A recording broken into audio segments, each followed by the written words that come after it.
Olá, pessoal! Estamos começando o segundo bloco da nossa aula de hoje, essa aula introdutória, né, sobre direito previdenciário.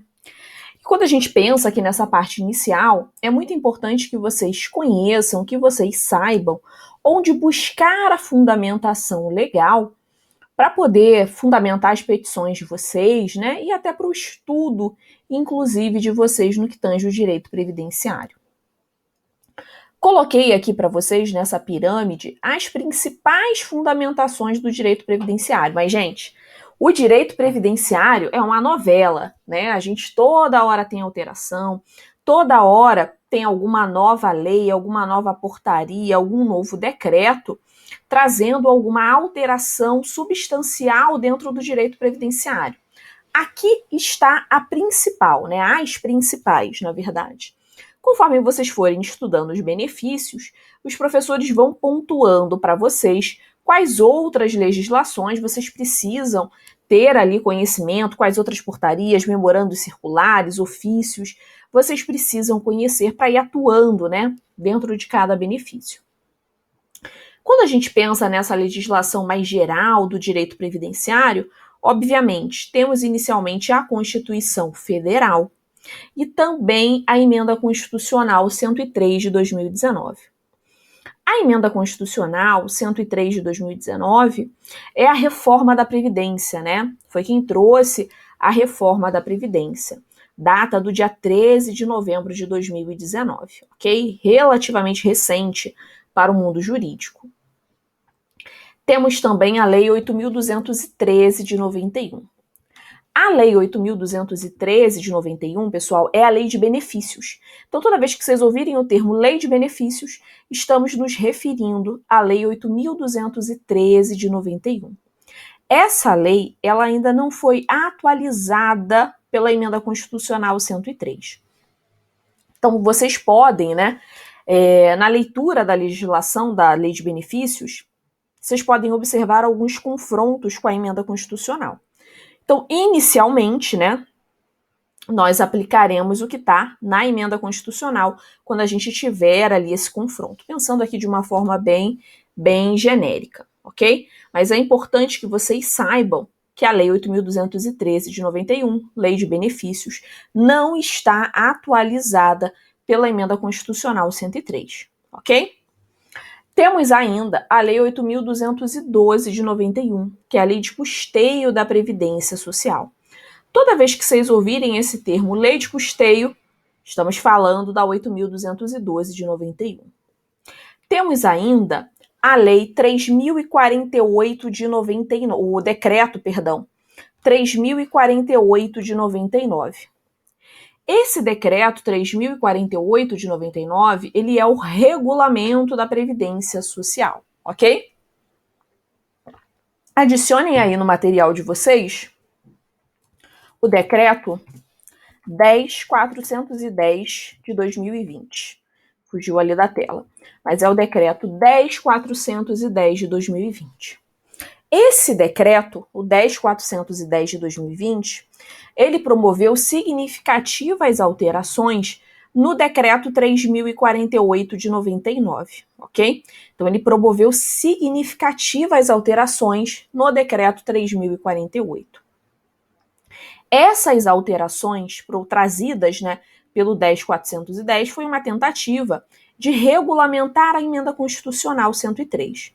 Então, o decreto 3.048 ele já está atualizado pela emenda constitucional 103, diferente do que ocorre com a lei de benefícios e diferente do que ocorre com a lei de custeio, ok?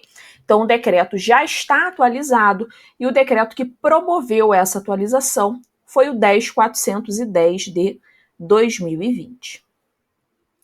IN 77 de 2015. Instrução Normativa 77 de 2015. A instrução normativa, pessoal, vocês precisam conhecer de cabo a rabo, ok? Vocês precisam ler toda a instrução normativa e conhecer toda ela com profundidade. A IN 77, ela é a verdadeira bíblia da Previdência Social. A IN 77, ela vai trazer para a gente os procedimentos a serem adotados na administração, na autarquia previdenciária. Então, quando a gente está pensando em processo administrativo previdenciário, estamos pensando na Instrução Normativa 77 de 2015. Perfeito? Tem muita coisa na IN que está desatualizada, ok? Mas é importante que mesmo assim vocês conheçam para que vocês consigam transitar dentro do direito administrativo. Bíblia do INSS, IN 77 de 2015. Nós temos ainda uma série, um número gigante de memorandos circulares, de ofícios, de portarias, de editais, que vão trazer para a gente algumas interpretações no que tange alguma das legislações, que vão trazer para a gente procedimentos a serem aplicados dentro da esfera administrativa, enfim. E aqui a gente tem um mundo, né? Tanto de memorandos circulares, tanto de ofício quanto de portarias. Conforme as aulas forem ocorrendo, os professores eles vão indicando para vocês quais são os principais memorandos, ofícios e portarias que vocês não podem deixar de conhecer na prática. Perfeito? No que tange os benefícios assistenciais, nós também temos uma série de portarias. Mas quando a gente pensa aqui na principal legislação, temos a Lei 8742 de 91 e a Portaria 3 de 2018. Perfeito? Mas temos várias outras também que vão nos ajudar a fundamentar os pedidos de benefícios assistenciais e vocês vão aprofundar esse conhecimento com o professor Rodrigo Teles, que vai trabalhar benefícios assistenciais com vocês. Ok? Ok, Priscila, já entendi ali qual é a estrutura da legislação, já entendi que a fundamentação da Previdência está lá na Constituição, tivemos a reforma da Previdência, que é a Emenda Constitucional 103, entendi que a 8.213 é a Lei de Benefícios, é a lei que nós vamos aplicar no que tange análise e concessão de direito dos benefícios previdenciários, mesmo estando desatualizada. Então, eu preciso fazer uma leitura em confronto da Lei 8.213 com a Emenda Constitucional 103. Se tiver divergência, em uma primeira análise, aplico a Emenda Constitucional 103. Lei 8.212, Lei de Custeio, mesma coisa da 8.213. Decreto 3.048 de 99, importantíssimo, Regulamento da Previdência Social, e já está atualizado pela reforma da Previdência. Atualização essa promovida pelo Decreto 10.410 de 2020, que data, se não me falha a memória, do dia 30 de junho de 2020. IN 77, Bíblia do INSS. Preciso conhecer no detalhe para conseguir atuar na esfera administrativa, ok? Leitura obrigatória. Tirem um tempinho de cada dia e vão lendo aí 10 artigos, 20 artigos por dia. Leitura obrigatória de toda a IN 77, ok? Temos também uma série de memorandos circulares, ofícios e portarias. Perfeito? Ok, Priscila, entendi a lógica aqui, né, dessa fundamentação, de onde eu vou buscar a fundamentação legal. Gente, isso aqui já vai fazer vocês caminharem uns 3 passos na frente, né? Vocês já sabem onde vocês vão procurar ali a fundamentação. Vai estudar uma aposentadoria por incapacidade permanente? Vai no capítulo da 8.213 que trata disso. Vai no capítulo do Decreto 3.048 de 99 que trata desse tema. E não esqueçam que o decreto já está atualizado pela Emenda Constitucional. Vai lá na IN 77 para vocês entenderem quais são os procedimentos administrativos a serem adotados para esse requerimento. Perfeito? Lembrando que a IN também não está atualizada pela Emenda Constitucional.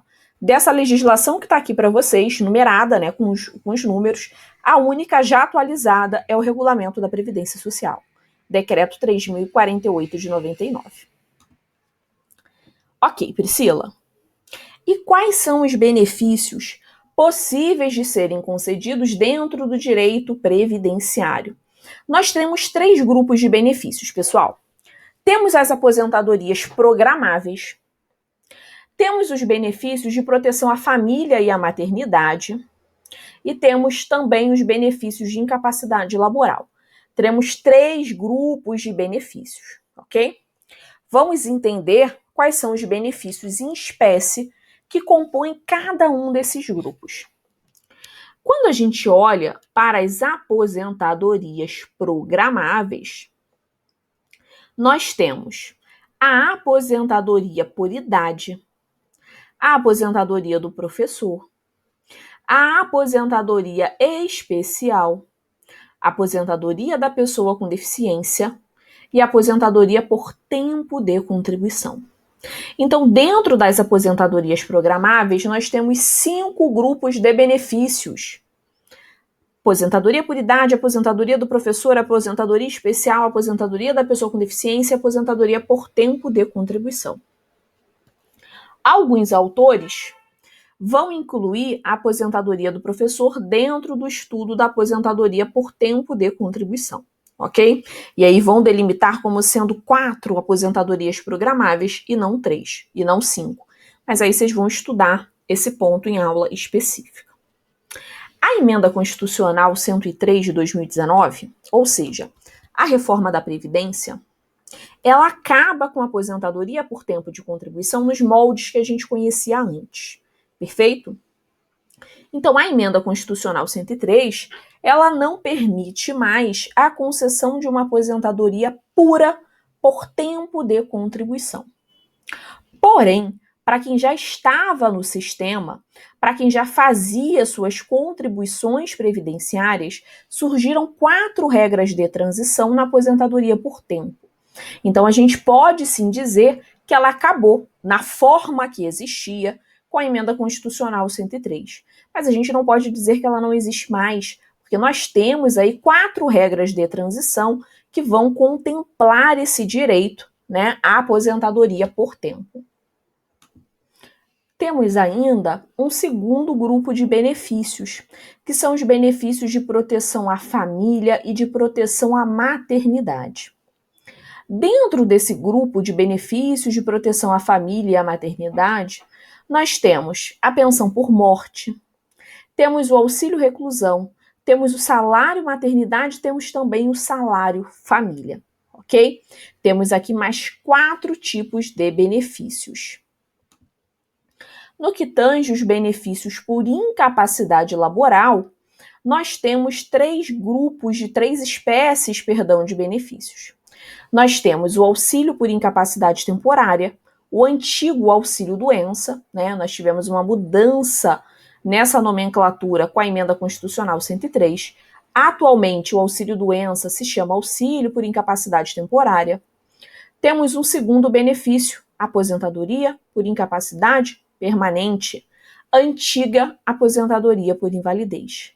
Temos ainda um terceiro benefício, que é o benefício de auxílio-acidente.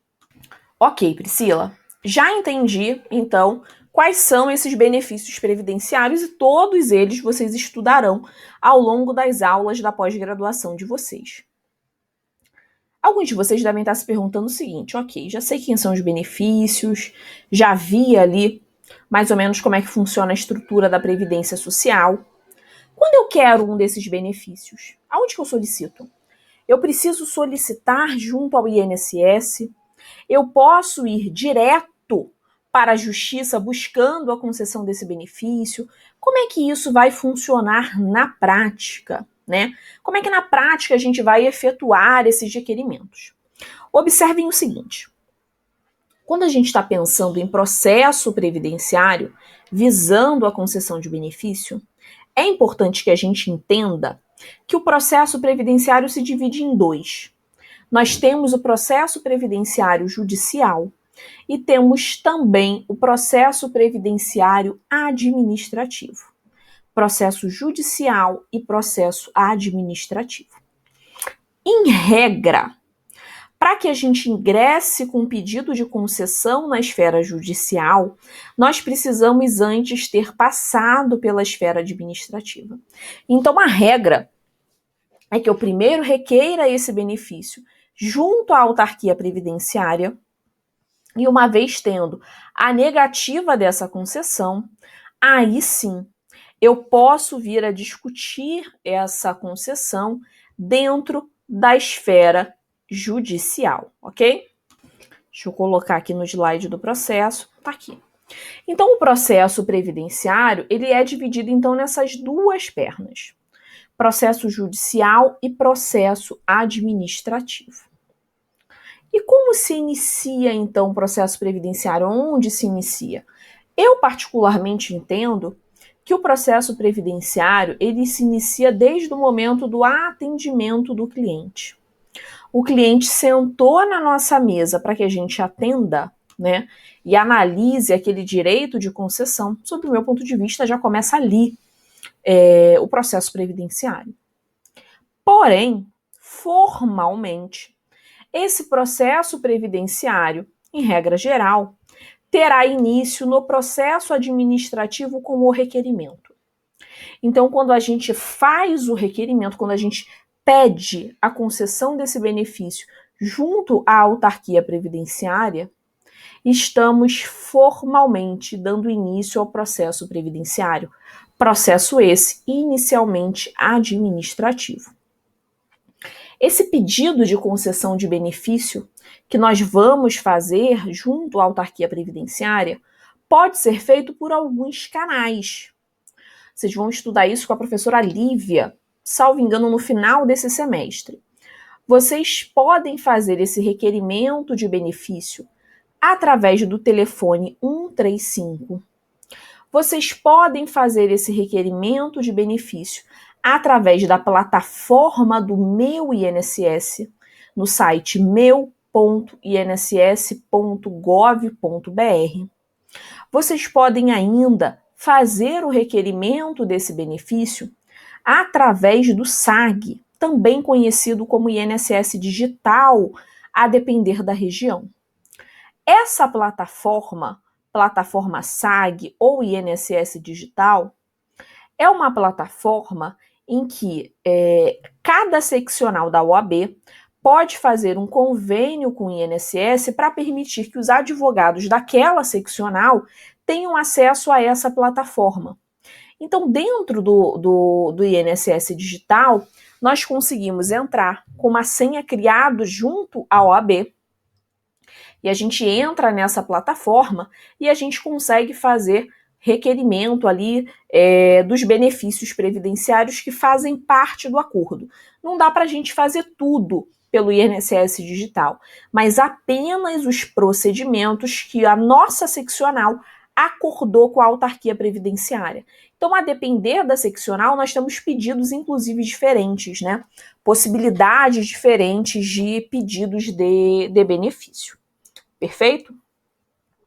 Então, nós temos, a princípio, esses 3 canais.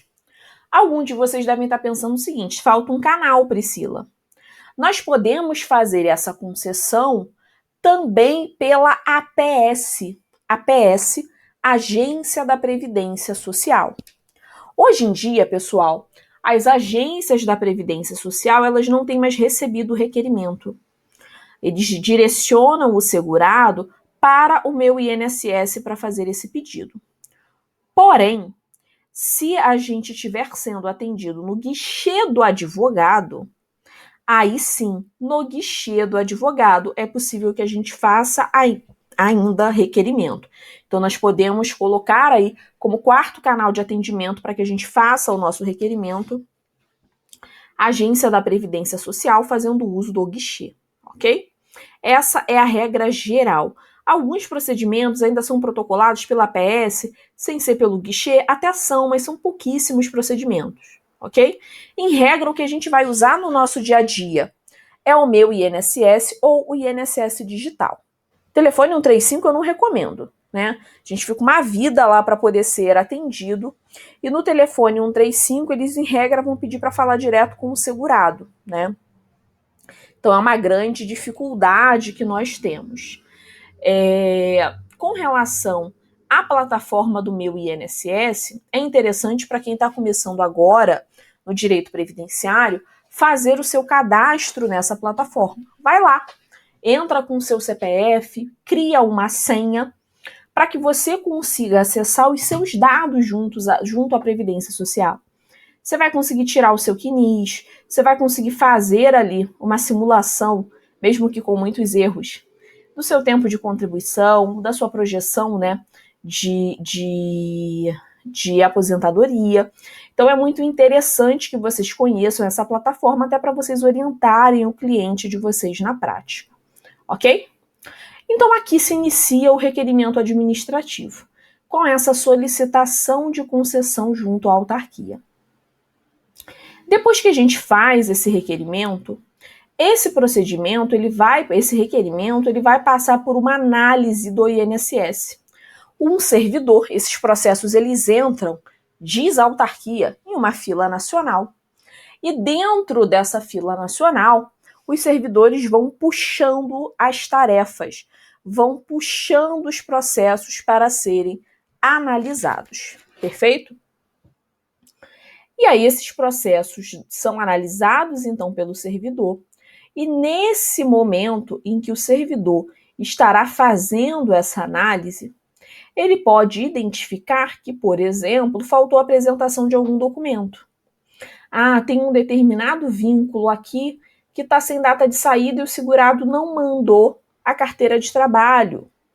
Então, eles podem abrir uma exigência para que você faça a apresentação dessa carteira de trabalho, ok? Nesse momento, né, vocês vão estudar isso em processo administrativo, então não fiquem aqui ansiosos, como eu mencionei para vocês nessa aula inaugural, a gente está fazendo um voo superficial sobre o direito previdenciário para nivelar todo mundo. Mas dentro desse momento da análise desse requerimento, pode ser ainda que seja verificado não a necessidade de uma exigência, mas a necessidade de uma eventual diligência externa por parte do servidor. Ou a necessidade de notificação de alguma empresa para prestação de alguma informação. Raríssimo isso acontecer sem a gente pedir, inclusive. Ou ainda ser verificado a necessidade da realização de um procedimento chamado justificação administrativa. Pessoal, o que é esse processo, esse procedimento de justificação administrativa? A justificação administrativa é uma verdadeira audiência no âmbito administrativo do INSS. Nós levamos testemunhas que atualmente tem que ser em um número não inferior a 2 testemunhas. Se vocês forem na IN, a IN vai dizer 3 testemunhas. Mas a IN, como eu mencionei, está com a redação desatualizada. Se vocês forem no regulamento da Previdência Social, já temos a previsão de que são necessárias apenas 2 testemunhas, ok? E não em um número não superior a 6, então a gente leva essas testemunhas para a autarquia. E essas testemunhas, elas são, então, recebidas pelo servidor do INSS, e esse servidor vai fazer uma série de perguntas para essa testemunha para comprovar ou não o direito daquele segurado.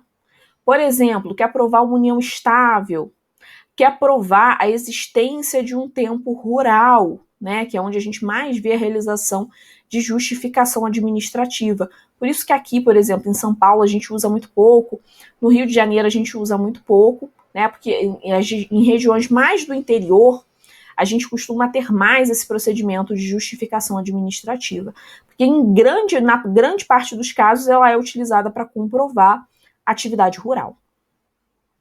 Então, essas pessoas elas são levadas até a autarquia, o servidor faz uma série de perguntas para essas pessoas para poder tentar entender se naquele caso concreto há de fato o direito ou não à concessão do benefício, né?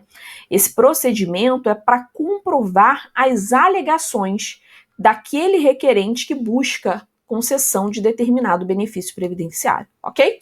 Mas fiquem tranquilos que vocês estudarão tudo isso lá nas aulas de processo. Então, o INSS recebe esse requerimento, entra na fila nacional, o servidor vai, puxa esse requerimento, analisa. Nessa análise, ele pode verificar a necessidade de uma exigência, justificação administrativa, diligência externa, enfim, né? Ele vai verificar ali a necessidade da realização de algum outro procedimento para instruir esse processo. Uma vez sendo realizado esses procedimentos, ou então, caso não seja necessário, o servidor já faz direto a análise desse benefício. Quando ele analisa esse benefício, ele poderá dar uma resposta de concessão, ou seja, benefício concedido, e aí é só festa, a gente já pode pensar aqui nas bolsas, nos sapatos, nas viagens, mas ele pode também negar esse benefício. E ele negando esse benefício, surge para a gente a possibilidade de fazer recurso administrativo ou então de levar o nosso processo para uma discussão na esfera judicial. Perfeito? Então, inicialmente, essa é a principal estrutura no que tange o processo previdenciário. Daqui a pouquinho a gente volta a falar novamente dessa estrutura. Mas antes, deixa eu comentar sobre um ponto, né, que é sempre discutido nas redes sociais. Os servidores, às vezes, né, criticam, que é a questão da necessidade ou não de uma petição para instruir o nosso processo administrativo. Pessoal, o seguinte, não é obrigatório a gente fazer uma petição para instruir o nosso processo administrativo. Porém, eu recomendo que façam, tá? Mas façam uma petição, gente, não é uma petição de 5, 6, 7, 8 folhas, não é isso, né? A gente não precisa transcrever ali jurisprudência, até porque o servidor não está nem aí para jurisprudência. Mas é importante que a gente, nessa petição simples, geralmente de uma folha, no máximo 2 folhas, pontue para aquele servidor alguns pontos de atenção. Então, observe, olha, servidor, eu vi aqui que tem um vínculo, né, que não está registrado, não aparece no CNIS, mas esse vínculo, olha, ele está na CTPS, está na folha tal da carteira de trabalho. Se você observar, tem ali data de entrada, data de saída. Além da CTPS, estou juntando aqui um extrato analítico do FGTS que está corroborando essa informação da carteira de trabalho. Está indicando para mim mesma data de entrada e mesma data de saída. Então, são situações que é importante que a gente pontue para o servidor. Ou então, você está fazendo um pedido de concessão ali de um benefício rural. Olha, servidor, se você entender que não tem prova suficiente, eu quero que seja feita uma justificação administrativa para eu comprovar o exercício desse tempo rural, ok? Então é importante que a gente faça sim essa petição, mas faça de uma forma direcionada, senão o servidor não vai ler, né? Se a gente pegar e fazer uma petição ali super grande, ele não vai ler, porque ele não tem tempo para isso, né? A gente precisa entender que eles têm uma meta a ser cumprida. Tem um número absurdo de processos para serem analisados. Se a gente faz uma petição de 10 folhas, se o judiciário não lê, quem dirá a esfera administrativa? A gente precisa ser objetivo, ok? Precisamos ser objetivos, mas particularmente entendo sim pela necessidade de fazer, mas sei que alguns professores e alguns servidores falam, né, que não deve ser feito. Eu acho importante fazer, inclusive, pelo seguinte: quando a gente tem um volume muito grande de processos, a gente, muitas das vezes, pessoal, a gente acaba se perdendo, às vezes, ali em qual é o pedido, né? Por mais que a gente tenha um controle no escritório, às vezes sai ali uma decisão, você não está no escritório, não tem como consultar qual é o mérito daquele processo. Quando você entra no processo administrativo, já tem uma petição ali, você já lembra, é aquele caso, né? Então, eu acho que também é interessante para o nosso controle que a gente faça, sim, essas petições administrativas. Pessoal, a gente já está extrapolando aqui o tempo desse bloco. Vamos encerrar esse bloco, daqui a pouco a gente volta.